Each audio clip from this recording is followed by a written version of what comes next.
आज हम लोग जानेंगे स्वास्थ्य से रिलेटेड कुछ बेसिक जानकारी। सबसे पहले जानेंगे ब्लड प्रेशर। तो ब्लड प्रेशर होता क्या है? ब्लड प्रेशर आप ये समझेंगे, ये क्या है? कैपिलरीज है और ये क्या है? वेन्स है। यानी हमारे बॉडी में क्या होता है? कैपिलरीज जो होता है उसके माध्यम से पूरे बॉडी में ब्लड का सर्कुलेशन होता है, वो आर्टरी के माध्यम से हो या वेन्स के माध्यम से हो। और ये जो वेन्स और जो आर्टरी में जो सर्कुलेशन होता है, ब्लड का सर्कुलेशन होता है, और जो ब्लड के सर्कुलेशन में जो फोर्स लगते हैं, बल लगते हैं, उसी को हम लोग क्या बोलते हैं? ब्लड प्रेशर कहते हैं। अब हम ये जानेंगे कि ब्लड प्रेशर का नॉर्मल रेंज क्या होता है। ब्लड प्रेशर का नॉर्मल रेंज अगर 120/18 है, 120/18 है, दैट मीन्स वो क्या है? नॉर्मल है। यानी अगर किसी व्यक्ति का आपने ब्लड प्रेशर चेक किया, यानी बीपी चेक किया और उसका बीपी 120/80 है, तो वो नॉर्मल है। और बीपी को दो भागों में मेजरमेंट किया जाता है। पहला सिस्टोलिक बीपी, दूसरा डायस्टोलिक बीपी। अब सिस्टोलिक बीपी किसे कहेंगे? सिस्टोलिक बीपी क्या होता है? यहाँ पर क्या है? 120। तो 120 क्या है? सिस्टोलिक बीपी है। और 80 क्या है? Diastolic BP. यानी सिस्टोलिक बीपी सबसे ऊपर वाला जो होता है, फर्स्ट जो होता है, उसको सिस्टोलिक बीपी कहेंगे, और जो सबसे लास्ट वाला होता है उसको डायस्टोलिक बीपी कहेंगे।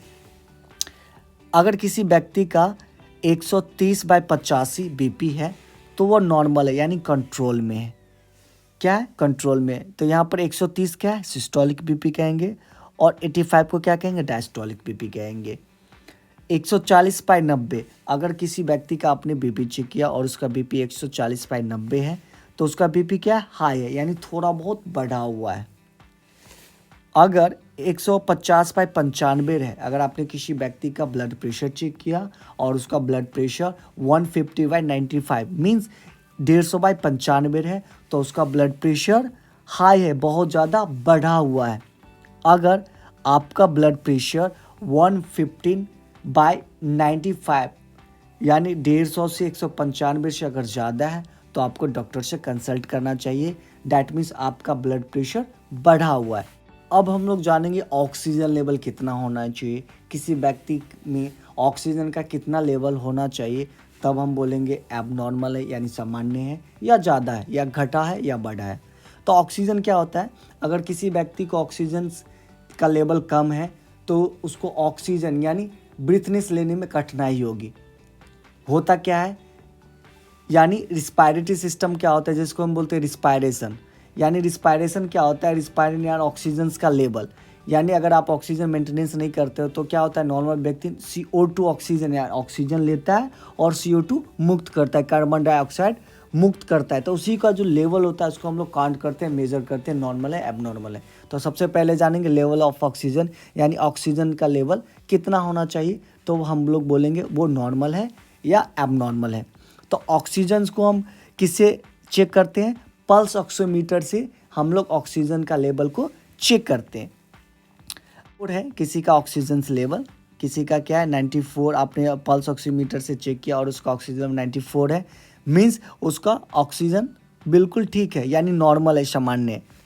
95 से 100 यानी 95 से 100 है, तो ऑक्सीजन लेवल बहुत अच्छा है।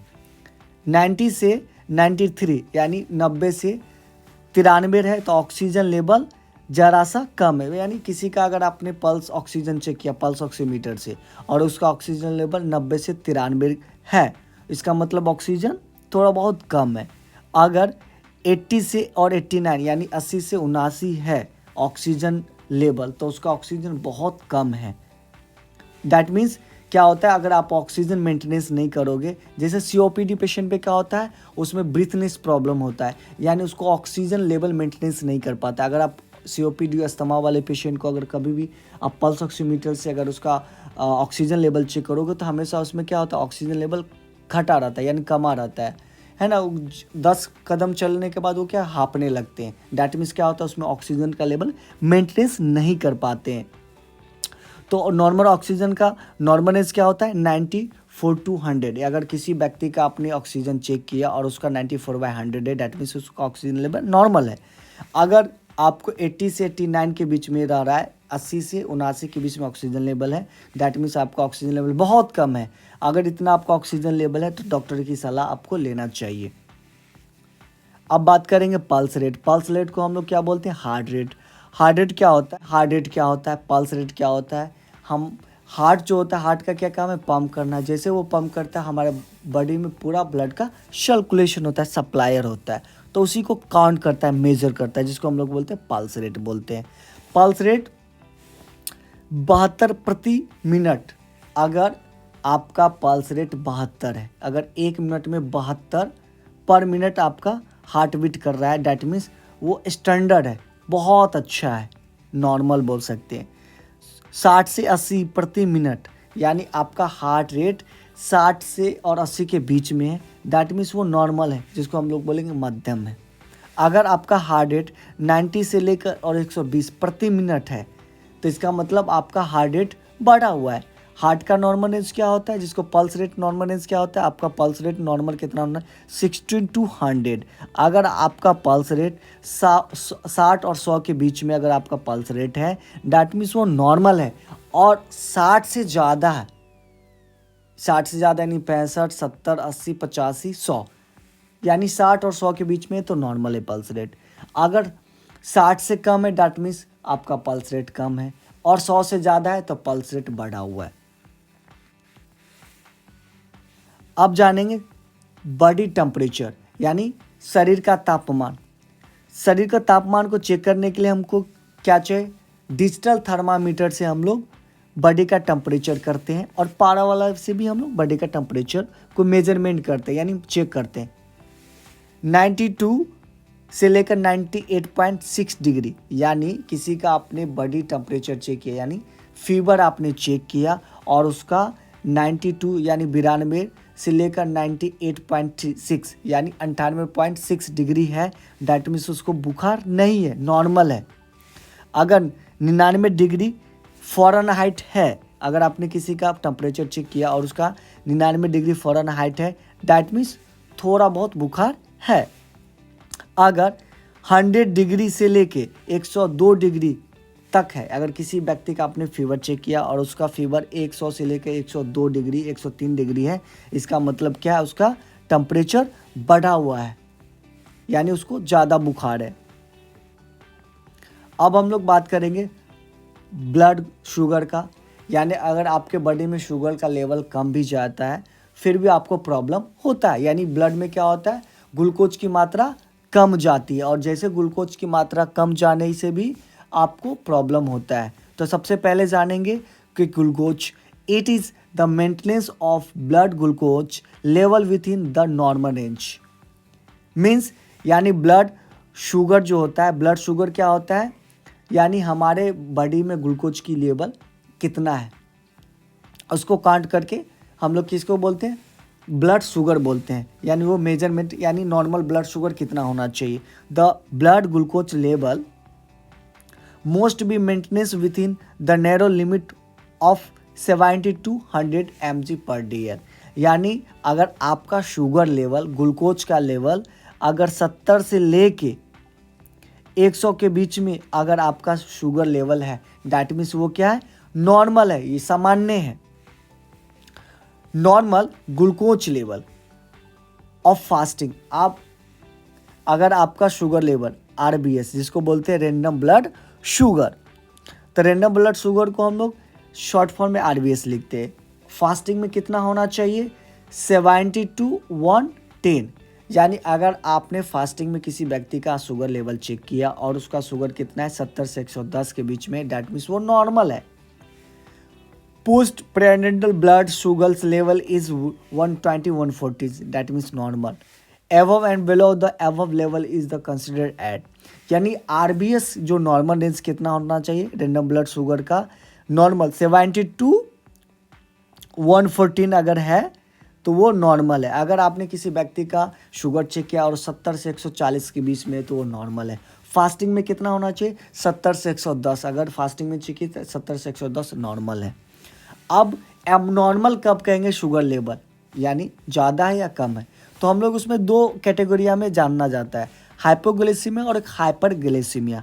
हाइपरग्लिसीमिया क्या होता है, लेवल एम ऑफ द नॉर्मल रेंज, और हाइपोग्लिसीमिया में भी क्या होता है, levels below the normal range. मतलब उसमें हम लोग आरबीएस यानी शुगर का लेवल को मेजरमेंट करते हैं, शुगर लेवल चेक करते हैं। अगर आपका शुगर लेवल 140 से ज़्यादा है, दैट मीन्स आप का शुगर लेवल बढ़ा हुआ है। जब शुगर लेवल आपको बढ़ता है तो उसको हम लोग बोलते हैं हाइपरग्लिसीमिया। अगर शुगर लेवल घटता है, जैसे 70 से अगर आपका शुगर लेवल घटा, दैट मीन्स उसको बोलते हैं हाइपोग्लिसीमिया। आप कभी देखोगे जब पेशेंट अनकॉन्शियस हो जाता है, अगर आपके बॉडी में शुगर का लेवल कमने के कारण भी आप गिर जाते हैं, बेहोश होकर गिर जाते हैं, चक्कर खा के गिर जाते हैं, तो उसमें कभी कभी क्या होता है, शुगर का लेवल कम जाता है। डायबिटिक के लिए रैंडम ब्लड शुगर टेस्ट कब और क्यों जरूरी है? यदि आपको डायबिटिक के लक्षण दिखाई देते हैं तो रैंडम ब्लड शुगर टेस्ट करवाने की जरूरत पड़ती है। अगर आपको पता चल रहा है, अगर आपको कुछ लक्षण सिम्टम दिखाई दे रहे हैं ब्लड प्रेशर का, तो आपको रैंडम ब्लड टेस्ट करवाना चाहिए। उससे आपको कंफर्म हो जाएगा कि आपको शुगर लेवल यानी आप कुछ डायबिटिक पेशेंट है या नहीं है।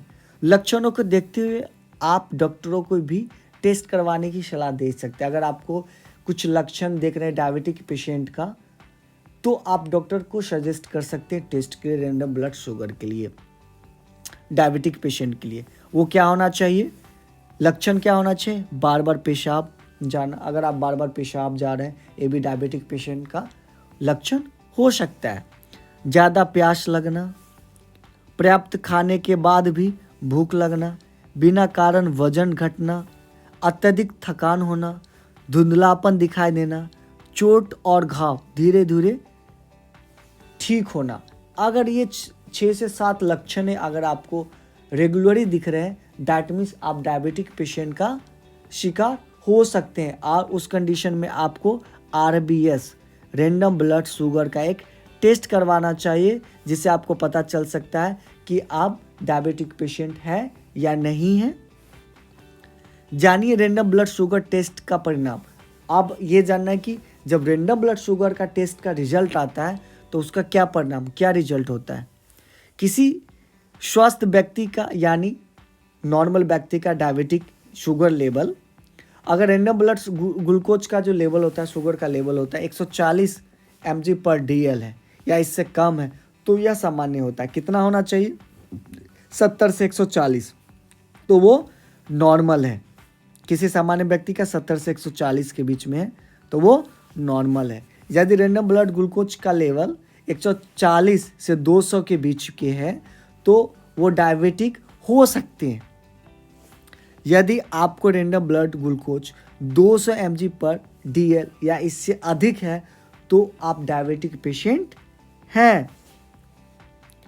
रैंडम ब्लड ग्लूकोज टेस्ट किसी भी ग्लूकोज के लेवल को मापने के लिए किया जाता है, यानी रैंडम ब्लड शुगर टेस्ट इसलिए किया जाता है जिससे आपको पता चल सके कि बॉडी में ग्लूकोज का लेवल कितना है।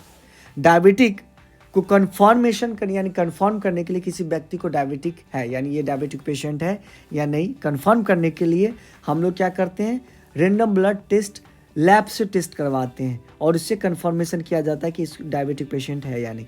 तो उसमें आपको जो डायबिटिक पेशेंट का है या नहीं, तो उसका जो सैंपल लेते हैं वो फास्टिंग में लिया जाता है। दूसरा, ऑरल ग्लूकोज टेस्ट लिया जाता है, यानी 2 तरीके से आप किसी व्यक्ति का रैंडम ब्लड टेस्ट करवा सकते हैं। अगर आपको वीडियो अच्छी लगी तो वीडियो को लाइक करें, सब्सक्राइब करें एंड कमेंट